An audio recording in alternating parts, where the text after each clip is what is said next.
Kembali di Anju Sore pemirsa, kita lanjutkan diskusi kita bersama Bang Sukur dan Bang Ujang. Bang Ujang, ada yang mengatakan bahwa PD Perjuangan ini memainkan playing victim begitu untuk menaikkan elektabilitas, salah satunya dengan drama Ganjar Pranowo ini. Bagaimana Anda menganalisa fenomena ini, Bang Ujang? Ya itu apa adanya yang di PDIP itu. Tidak ada rekayasa sesungguhnya, tidak ada playing victim. Karena begini, PDIP sudah 20% pemilik suara ya di pemilu yang lalu. Artinya ketika Pilpres 2024 nanti bisa calon tunggal, dia bisa mengajukan calon sendiri. Nah itu penting. Cuma persoalannya memang yang agak complicated adalah PDIP ingin menang hat-trick. Jadi 2014 menang, 2019 menang, 2024 ingin menang. Maka inilah sebenarnya yang dikelola, yang dimanage oleh partai politik. Oleh karena itu, manajemen konfliknya harus jalan. Salah satu fungsi partai politik itu adalah mengatur konflik. Bagaimana konflik itu diatur tadi ya agar bisa diselesaikan dengan baik oleh partai politik itu gitu. Nah, kalau manajemen itu bisa dilakukan dengan baik, maka ya tentu PDIP akan bisa bertahan, bahkan bisa jadi akan menang lagi. Nah, oleh karena itu penting ya, karena begini kita belajar dari Demokrat dulu ya. Demokrat katakanlah 2 periode berkuasa, lalu ketiganya kalah. Nah ini tidak mau PDIP seperti itu. Dan ini tentu penting catatan-catatan proses demokratisasi yang terjadi di Indonesia, termasuk persoalan pemilu. Nah kalau ingin menang hat-trick, kalau misalkan presidennya 2 kali, partainya menang 2 kali secara berturut-turut, bahkan ingin 3 kali ya, suka tidak suka, mau tidak mau ya harus berjuang keras. Termasuk dalam konteks tadi mengatakan bahwa seluruh kader harus siap menjadi pasukan, harus siap menjadi petugas partai itu. Karena kalau tidak begitu ya memang akan tergilas oleh pertarungan politik 2024 nanti. Kita tahu, mohon maaf ya, pasca Pak Jokowi, mohon maaf sekali lagi Pak Syukur ya, belum ada tokoh atau figur dari PDIP yang memiliki elektabilitas yang baik, termasuk Ganjar pun belum menurut saya. Belum di atas 40, masih sedikit gitu. Itu masih kalau menurut saya Ganjar bukan skenario PDIP, tapi skenario yang lain. Skenario PDIP tentu punya skenario yang lain, begitu. Baik. Saya ingin ke Bang Sukur, katanya ingin hat-trick. Bagaimana kemudian PDIP mengelola konflik ini untuk keuntungan partai? Silakan ditanggapi, Bang Sukur. Ya, satu poin yang benar, tentu kami sebagai partai politik, partai besar, partai pemenang pemilu 2014-2019, tentu saja kami ingin menang hat-trick, itu benar. Tetapi kami tidak punya waktu untuk manajemen konflik. Jadi karakter PD Perjuangan bukan seperti itu. Karakter PD Perjuangan adalah bekerja. Nah sekarang ini saya sebagai Ketua DPP Bidang Keanggotaan dan Organisasi, kami ini lagi konsolidasi organisasi. Kami selama bulan Mei ini bayangkan di tengah-tengah COVID seperti ini seluruh kader bekerja. Kami lagi melakukan rapat kerja cabang. Nanti kami akan lanjutkan rapat kerja daerah dan rapat kerja nasional. Nah, coba di tengah-tengah situasi seperti ini, kemarin Ketua Umum kami, Ibu Megawati Soekarno Putri, meresmikan 25 kantor partai. Apa yang dilihat masyarakat di sini, Mas Ujang nih, Mas Ujang Komarudin adalah PDI Perjuangan terus bekerja. Jadi tidak ada waktu untuk manajemen konflik. Ngapain kami? Dengan partai besar, sudah tinggi elektabilitas, harus membuat manajemen konflik. Jadi ini masih jauh dengan urusan presiden. Tetapi jangan lupa loh, ini harus diingat Mas Ujang ya, dan juga pemirsa yang mendengarkan ini, bahwa PDI Perjuangan, kekuasaan itu bukan tujuan, membangun rakyat yang menjadi tujuan. Kekuasaan itu aja ada alat. Kita ingat, saya ingat, Pak Ganjar dulu waktu kami calonkan menjadi gubernur di Jawa Tengah melawan incumbent, elektabilitasnya 3%, menang kok. Jokowi waktu ke DKI Jakarta elektabilitasnya di bawah 10%, menang kok. Waktu periode pertama elektabilitasnya nggak tinggi, menang kok. 3 tahun sebelum seperti ini Jokowi belum ada gambaran menjadi presiden, Mas Ujang.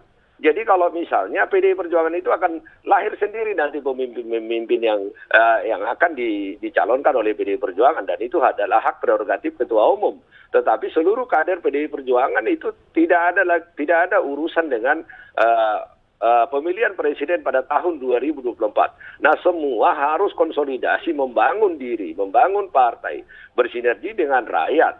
Karena kita tidak mungkin bisa menang kalau partai kita keropos. Jadi PDI Perjuangan itu kompak. Baik, Pak Sukur, dari berbagai lembaga survei ini menyimpulkan bahwa elektabilitas Pak Ganjar ini cukup tinggi loh Pak Sukur gitu. Mengapa tidak betul-betul disiapkan saja begitu untuk Pilpres mendatang? Ya itu yang saya katakan. Saat ini kami belum berbicara tentang pemilihan presiden. Ingat tadi saya sampaikan tadi bahwa pada saat pencalonan Pak Ganjar menjadi gubernur Jawa Tengah tidak sampai 5% melawan incumbent loh. PDI Perjuangan tidak selalu mencalonkan karena ratingnya tinggi, ininya tinggi, tidak. Jadi semua sesuai dengan kaidah aturan kepartaian. Tetapi yang saya mau sampaikan sekarang ini kan karena teman-teman ini yang meramaikan. PDI Perjuangan kompak kok. Nah kemarin tidak ada bicara dengan presiden. Masa ketua umum saya memberikan arahan kepada seluruh kadernya, seluruhnya rapat pada saat peresmian gedung kantor partai 25 di tingkat cabang dan daerah, agar semuanya patuh, loyal melaksanakan tugasnya sebagai petugas partai, dibahas ke sesi orang. Nah itu kan bukan PDI Perjuangan yang melakukan itu, orang lain yang melakukan itu. Baik. PDIP artinya kompaknya. Saya ingin kembali ke Pak Ujang. Pak Ujang, selain elektabilitas yang tadi dikatakan PDIP tidak hanya memikirkan atau mempertimbangkan elektabilitas saja, artinya banyak indikator lain. Apa indikator lain yang mungkin bisa dimainkan oleh PDIP khususnya untuk meraih kemenangan nanti? Ya sebenarnya yang paling sederhana, hadir dalam penderitaan rakyat. Kalau partai itu sudah hadir di tengah-tengah rakyat ketika rakyat susah, ya pasti akan didukung. Nah persoalannya banyak partai, ya saya katakan, ya banyak ketika pemilu hadir, tapi ketika menang sudah hilang. Nah ini yang menjadi persoalan kita bersama. Oleh karena itu ya, kalau syukur-syukur ya, misalkan ya bagus lah. Kalau memang PDIP hadir di tengah ketika masyarakat susah. Cuma persoalannya hari ini juga kan, banyak juga gitu loh. Masyarakat yang tanda petik ya, mohon maaf Pak Syukur ya, saya banyak juga keliling ke masyarakat. Juga banyak yang mengkritik PDIP, banyak yang kecewa. Ini juga harus ditangkap sebagai bagian dari momentum untuk perbaikan gitu loh. Bahwa sesungguhnya masih banyak kekurangan yang harus diperbaiki. Masih ini konteks dukungan rakyat. Jadi sebenarnya kalau PDIP saya kenal ya sangat biasanya dia populis gitu untuk rakyat, mendukung rakyat kecil. Bahkan mohon maaf ya disertasi saya itu tentang PDIP pas itu di Kabupaten Subang gitu. Saya agak tahu lah ya sedikit-sedikit tentang PDIP gitu. Nah, kalau memang itu terus digenjot ya, mendekati rakyat, ya rakyat pasti akan mendukung. Tetapi kalau persoalannya misalkan meninggalkan rakyat, gitu, faktanya rakyat susah dibiarkan. Faktanya masih misalkan persoalan hukum ya, yang sekarang hari ini PDIP menjadi ruling party sebagai partai pemenang, misalkan tidak diselesaikan dengan baik. Seolah-olah hukum itu menindas ke bawah, gitu, tumpul ke atas, tajam ke bawah, lalu tebang pilih. Ini menjadi persoalan bersama. Nah, oleh karena itu tidak bisa berdiri sendiri, mohon maaf ya Pak Syukur dengan PDIP-nya dalam konteks perspektifnya sendiri. Kita rakyat juga paham, tahu gitu. Kalau beliau-beliau kader-kader PDIP hadir di tengah-tengah masyarakat, ya tentu publik akan mendukung itu. Tapi kalau hilang, lalu hanya modelnya model elitis gitu, modelnya model pencitraan, datang ketika kampanye saja, datang ketika pilkada saja, ya repot. Baik. Karena itu Pak Ujang. nanti Pak Ujang, mohon maaf saya potong, kalau Pak Ganjar menurut Anda sudah hadir di tengah masyarakat? Ya tentu sebagai gubernur, siapapun gubernurnya ya, saya tidak katakan hanya Pak Ganjar, Pak Anies, Bu Khofifah, dan lain-lain, pasti akan hadir di masyarakat. Ini kan begini, kalau dalam teori politik hanya dua, sederhana saja. Bagaimana ya para kandidat itu membangun, katakanlah ya, citranya masing-masing. Yang kedua itu bagaimana membusuki lawan. Politik itu hanya dua itu saja. Nah hari ini memang zamannya zaman lagi konsolidasi dan memanaskan mesin partai masing-masing. Jangan lupa loh, kita nggak lama loh, 3 tahun lagi. Itu waktu yang cepat dalam politik itu. Jadi memang semua harus siap, semua partai sudah siap-siap untuk mengharu-birukan pemilu yang di mana 2024 adalah tidak ada incumbent. Pertarungannya pertarungan bebas ini. Jadi semua peluang kandidat itu sama gitu loh. Siapapun bisa menang. Baik. Entah kader PDIP, entah bukan. Ini yang menarik sebenarnya di 2024 nanti. Iya, kita ke Pak Syukur. Pak Syukur, apakah memang PDI Perjuangan saat ini sudah memiliki sosok yang kuat yang memang disiapkan dengan matang untuk maju di Pilpres mendatang sehingga kader-kader lain sebaiknya tidak boleh banyak tampil dulu begitu, Pak? Itu kan orang yang mengatakan itu. Dari tadi saya sudah jelaskan, Mbak, bahwa PDI Perjuangan ini saat ini adalah konsolidasi organisasi bagaimana seluruh organisasi kepartaian kami itu ada di tingkat RW, RT, ya. Jadi kami belum bicara tentang presiden dan lain-lain. Kami masih apa yang dikatakan oleh Mas Ujang tadi itu benar. bahwa saat ini PDI Perjuangan turun ke bawah, makanya di segala survei kami paling tinggi. Nah tentu Mas Ujang, tidak semua orang akan menyukai PDI Perjuangan, tetapi kami berusaha untuk mendengar dan memperbaiki diri bagaimana meraih simpati rakyat dan bekerja untuk rakyat. Nah itulah yang kami lakukan sekarang. Dan bagi PDI Perjuangan, pilkada, pilpres, ya itu bukan pertarungan orang per orang, itu adalah pertarungan partai. Makanya dengan elektabilitas yang sangat rendah, kepala-kepala daerah seperti Mas Ganjar dulu kami usung menang, Pak Jokowi dulu menang banyak sekali. Contoh-contoh PDI Perjuangan tidak akan sangat jarang memilih karena elektabilitas tinggi. Pak Mas Ujang tadi bicara tentang Subang, pasti beliau juga tahu itu. Pekerjaan itu adalah kerjaan kepartaian. Nah tentu seperti yang saya sampaikan tadi, saat ini kami fokus. Jadi tidak ada bahwa sudah bicara ini, yang lain tidak boleh ini, nggak ada itu. Yang ada adalah Ketua Umum memerintahkan seluruh kader partai turun ke bawah, konsolidasi organisasi, melakukan kerja-kerja politik nyata, mendengarkan rakyat, bekerja untuk rakyat, membantu rakyat, itu yang paling penting. Baik, artinya tidak ada playing victim dan juga PDIP kompak ya Bang Sukur. Terima kasih Bang Sukur Nababan dan juga Bang Ujang Komarudin sudah bergabung bersama kami di iNews Sore. Selamat sore Bapak-Bapak. Pemirsa, sebuah bus Transjakarta mogok di tengah perlintasan kereta Jembatan Halimun Menteng, Jakarta Pusat, Senin sore. Para penumpang panik dan turut berhamburan.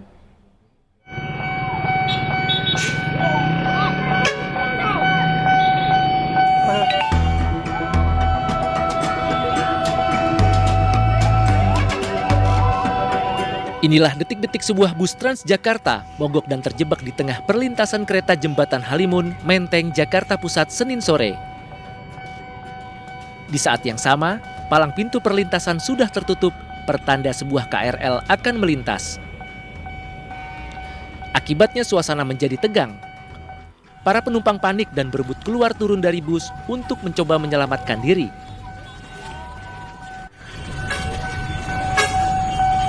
Masih ada di dalam bapaknya. Ya Allah, kamu kok bisa. Beruntung KRL yang akan melintas bisa berhenti tepat waktu sehingga kecelakaan bisa terhindarkan. Tak seberapa lama, mesin bus yang mogok akhirnya hidup kembali. Para penumpang kembali naik ke bus untuk melanjutkan perjalanan.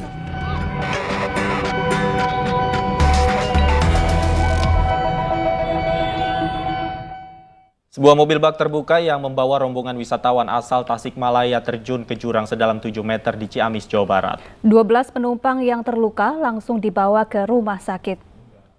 Ya tolong karena grup lemburkeun ya di Cibogo.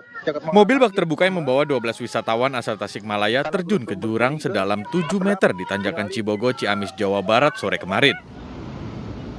Kecelakaan terjadi saat belasan wisatawan ini dalam perjalanan pulang usai berwisata ke Pangandaran. Karena kondisi jalur utama Jalan Nasional Ciamis Tasikmalaya padat, sopir memilih jalur alternatif yang kondisinya curam. Diduga karena rem tidak berfungsi, mobil tidak terkendali hingga terjun ke jurang sedalam 7 meter dan terbalik. 12 penumpang yang luka berat dan ringan dilarikan ke rumah sakit dan puskesmas.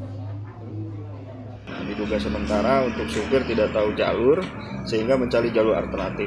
Sebetulnya bukan jalur pulang sehingga mengalami laka tunggal diakibatkan dugaan sementara rem blong. Mobil yang jatuh ke jurang dievakuasi dengan mobil derek. Sementara kasus kecelakaan tunggal ini kini ditangani unit Satlantas Polres Ciamis. Dari Ciamis, Jawa Barat, Acep Muslim, iNews melaporkan. Pemirsa, Gubernur Yogyakarta Sri Sultan Hamengkubuwono X angkat bicara terkait viral pecel lele mahal. Sultan menyatakan lebih baik dalam berjualan untung secukupnya. Semuanya, sekarang aku lagi di Jalan Malioboro, terus di pinggiran jalan ini banyak banget lesehan-lesehan yang menurut gue harganya itu di luar nalar.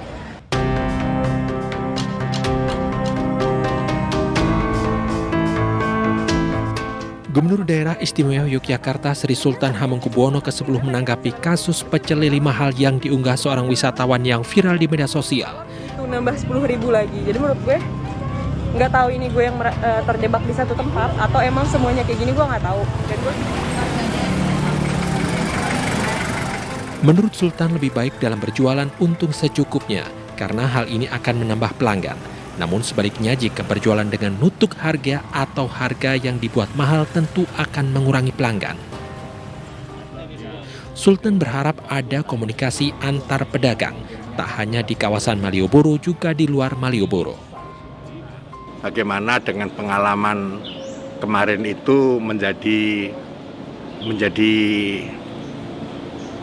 apa, teman-teman PKL di sana bisa mengkonsolidasikan potensi yang ada gitu.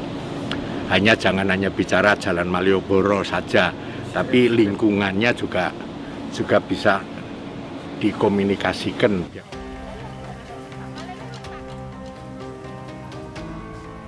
Sultan yakin viralnya video pecel lele mahal yang diunggah di media sosial tidak akan mempengaruhi kunjungan wisata di Yogyakarta. Dari Yogyakarta, Gunanto Farhan, iNews melaporkan.